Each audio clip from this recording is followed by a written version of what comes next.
We're doing what we do out of instinct and out of survival. That is what people say, well, why does an autistic person stem? You can always go back to this definition. It's what we do to maintain our homeostasis. Well, I guess it wouldn't be this definition then, would it? Every autistic person is different. I answer a lot of questions on Quora. And I try, when it looks like it's relevant to say, wait a second, remember, this answer is not going to be true for everyone. This is me, this is mine. I know people this answer is true for. But don't make that mistake of saying, oh, Tom told me this, therefore you're going to be this way. Don't ever assume that. Different neurological needs. So, what is the optimal conditions for an autistic neurotype? Are they the same as a neurotypical? Hopefully by now you're answering that no. Let's look at how autistic people maintain their homeostasis. Autistic developmental milestones are different. We are dealing with, as children, as infants, I would say from the moment of birth, if not even before.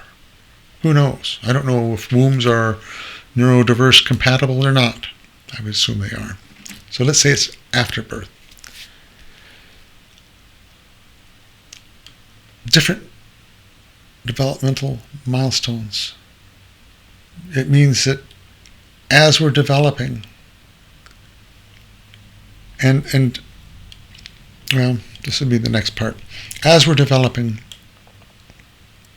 we have different needs. Therefore, we achieve different things at different times, and we are achieving different things at different times. Social emotional reciprocity. Okay, how I feel, how I relate with other people is different. Yes, it is. It's going to be different. How I communicate is going to be different. How I develop relationships is going to be different. Using repetition in rituals.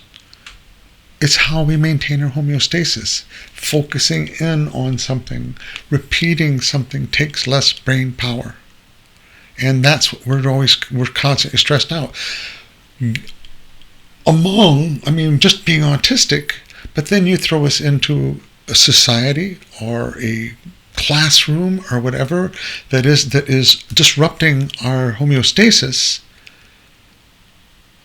We're even more stressed out. We even have to focus more. It antagonizes who we are. We start becoming, in a sense, maybe more autistic. Or I don't want to put it that way. The things that we need to cope with, you're going to see more. You're going to see our coping strategy more, the more that we are out of our homeostasis. So if we're in environments that are not maintaining our balance that we need, we're going to be trying to maintain it. We're going to be running away. We're going to be hiding we're going to be sensory. Can't think. We're going to be doing all these things that people go, wow, those are autistic behaviors. These are autistic coping behaviors. Something to think about. Focused interests is the same as repetition and ritual. Sensory management, yeah. Now, there's a reason I put this down. It ended up being sort of an accident, actually. I got this as a list. I said, okay, what do we do that makes us autistic? And I went to the DSM-5. And I'm going to show the contrast. This is something very unfortunate. Now, I understand why the American Psychological Association and the medical field in general there's a pathology perspective of things. This is the normal organism, this is the normal organism when it's not working. But I think it's a real disservice was done when this model was sort of what's projected out into society, because society then goes, oh, it's an illness, it's a sickness, it's a disorder, it's a no, it's these sick people, it's these autistic people and that taints, that changes what is already a very difficult relationship to establish when you're going, oh, those people, instead of, okay, there's a lot of adaptation that's there just on an even level, and without having that, oh, plus you're disabled, plus you're disordered, plus you're lacking, plus you're restricted, plus you're stereotyped and repetitive, and I'm just looking at all the words, that are used. And so I just wanted to bring that up as an awareness that you can look at it as disability, which on some people, the extreme expressions of autism are disabling. I'm not denying that. I'm not discounting that. But it doesn't mean all autism is a disability. It can be disabling. This chart I bring up to emphasize something else too.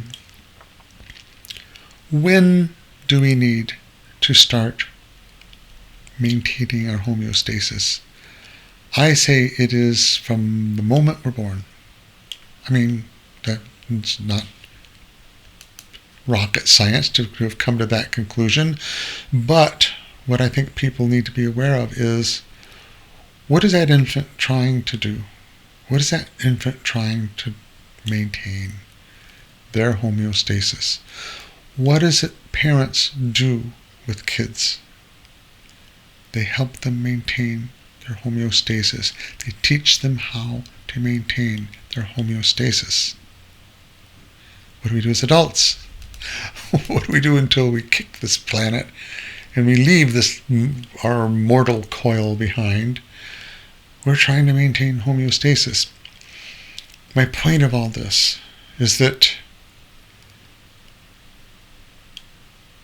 we need to start providing the environment and the supports all during the life of autistic people, what they need to develop and understand themselves and how to maintain their own homeostasis in an environment that provides the mechanisms, the needs, and the supports to maintain that homeostasis.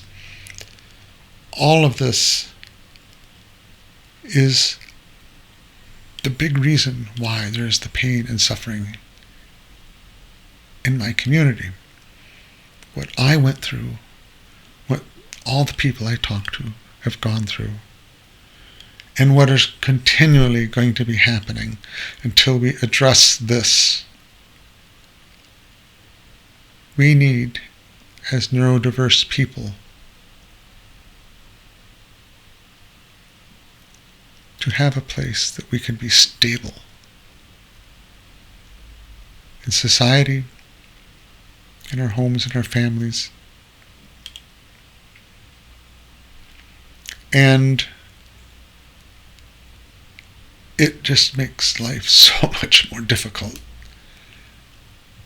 if all we have, all this energy that's going into a mind and body that's on turbo drive constantly anyway, when we add to it environmental factors, outside influences, that as all organisms on this planet, all life forms, they try to maintain that balance.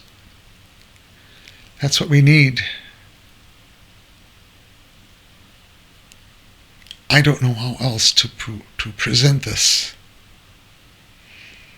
but that's what we need. This next slide, we're just about done. We got 2 more slides to go. These are the different centers and when they develop. And I'll just let you read through that, leave it up for a few seconds. But think about what kids need in school, at home. And I want to say this too, neurotypical parents, this is in no way a attack or insult. This is new ground. This is new for everybody. This is the perspective that we need to really deal with autism on a functional level, not a medical level, not a cure it, but deal with what we've got now. And I suspect that if you took a child that's autistic, if you could take identical twins, let's say, that are autistic, you put one in an environment where they're constantly struggling to maintain their homeostasis, and one where they're constantly in the green, just like a regular child. What difference in their lives? What would we see? And so it is our responsibility as autistic people to be part of the community that's helping autistic kids. And I would hope autistic parents and schools and those that can't intuitively and instinctually relate to needs, that they talk with people that can. So that means neurodiverse community, you need to step up. You need to be there. You need to help establish these needs. You need to explain these needs. You need to advocate for your needs and the needs of everybody, and it includes those kids. And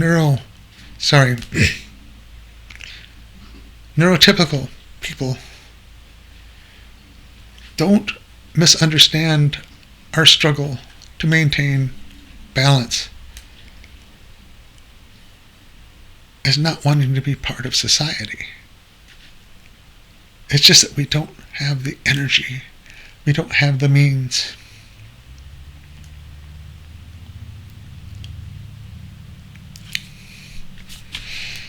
And wrapping up here, maintaining autistic homeostasis. This is the common ground on which we can build a bridge of understanding between two very different people. Seeing our differences as normal and not as a threat to each other's homeostasis. Supporting each other's special needs and sharing each other's gifts. The wasted intelligence and capability, and I know we're supposed to be these unempathetic morons that are insensitive and don't socialize and can't communicate, but I think you're going to find once we are stable, once we have our place, that the gifts that you are going to see from the autistic community will be amazing. So, thank you. Thank you for listening.